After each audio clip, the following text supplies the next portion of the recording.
sama seperti iblis. Iblis itu ya awalnya tangan kanan Tuhan, gampangnya gitu. Makhluk kepercayaan Tuhan, pemimpin para malaikat. Ya, berarti luar biasa tinggi kan. Apakah sudah melewati proses bayat? Sudah, tentu saja jauh. Nah gitu. Ada kisah-kisahnya itu terlalu panjang dan dipaparkan ya. Nah,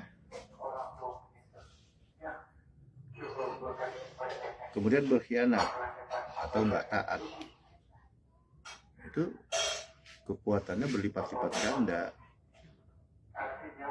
Jadi iblis gitu. Jadi bukan penjahat biasa gampangnya. Gitu.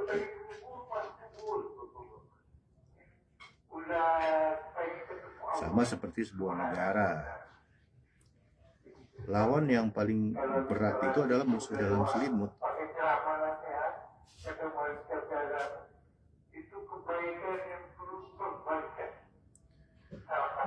Ya.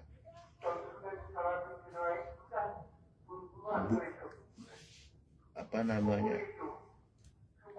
Iya, kalau musuh yang nyata, misalkan contoh ya dulu kita lawan, kita dijajah Belanda ya kelihatan kan, beda ya. Oh bule berarti ini yang kita lawan.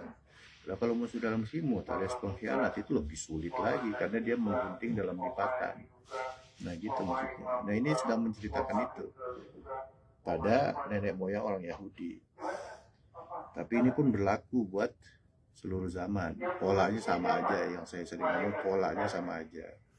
Itu maksudnya ya.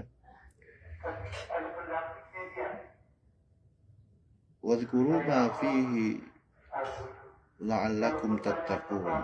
Dan ingatlah apa yang ada di dalamnya agar kamu bertakwa. Wadhkuru ma fihi. Iya, Nur Bayat itu menghasilkan zikir, ingatan, robitoh ya. Ayatnya ini jelas ini. Mafihi, apa yang ada di dalamnya yang sudah diberikan atainakum bikuwah itu. La'allakum tattaqun, agar kalian bertakwa. Yang makrifat itu takwa, kondisinya beserta Tuhan. Gitu. Nah, jadi seperti itu memaknainya. Nggak bisa kalau kita hanya puas dengan belajar literasi. Kalau bahasa saya itu dijamin nyasar, saya jamin 1000% nyasar jika hanya mengandalkan kemampuan daya serap otak terhadap literasi.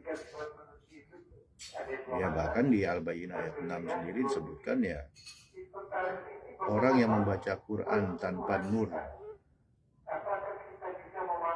Quran kodimnya, tanpa ruh Qurannya, maka diancam neraka jahanam.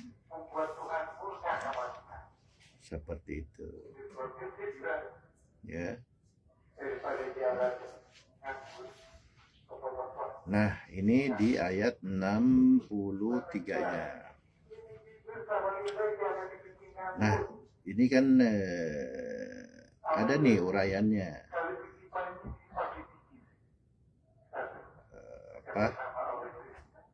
Sejarah-sejarah dan pendapat-pendapat ulama kan gitu ya. Ayo coba kita dengarkan. Nanti kita bisa lihat di sini ada mana ulama yang ma'rifat, mana ulama yang enggak. Seperti ini. Patokannya hanya itu aja. Kelihatan dari uraiannya tuh. Ini adalah link dari NU Online ya. Silahkan dibuka.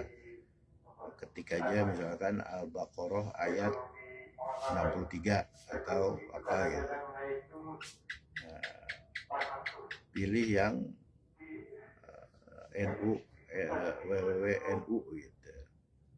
Nah di sini di bawahnya disebut tafsir wajiz dan tafsir tahlili. Nah ini iseng-iseng aja kita baca aja nih. Nah, Versi tafsir wajiznya. Pada ayat yang lalu dijelaskan, ayat sebelum ini berarti sebelum Al-Baqarah ayat 63, tentang pahala bagi orang yang beriman. Selanjutnya pada ayat ini diterangkan tentang pelanggaran Bani Israel terhadap perjanjian yang diikrarkan dengan Tuhan. Nah, itu bayat. Janji kepada Tuhan itu gimana sih? Gimana? Kita janji sama orang kan ketemu. Atau lewat telepon, atau lewat WhatsApp, atau gimana, atau dulu zaman dulu berkirim surat, atau gimana berjanji itu. Tuhan itu laisa kamitslihi syai'un, bagaimana berjanji? Gampangnya ya bayat. Gitu.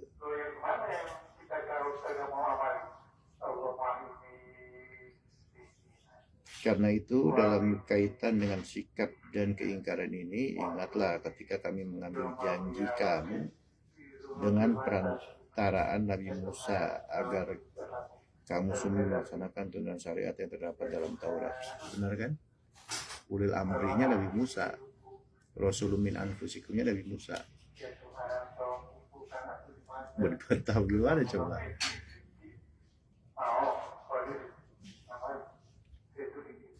Dan kami angkat gunung Sinai sejalan dengan kekuasaan kami, atau kami goncangkan gunung itu sehingga seperti akan terangkat di atasmu. Seraya berfirman, pegang teguhlah apa yang telah kami berikan kepadamu dengan kesungguhan yang sebenarnya, dan ingatlah apa yang ada di dalamnya, yakni dalam Taurat yang merupakan petunjuk bagi kehidupanmu. Iya, membaca Taurat tanpa proses baiat dan tanpa taat, ya Yahudi kan kita kenal banyak membangkang, kan? Tapi ada juga yang taat. Gitu. Tentu saja membaca Tauratnya itu enak, dia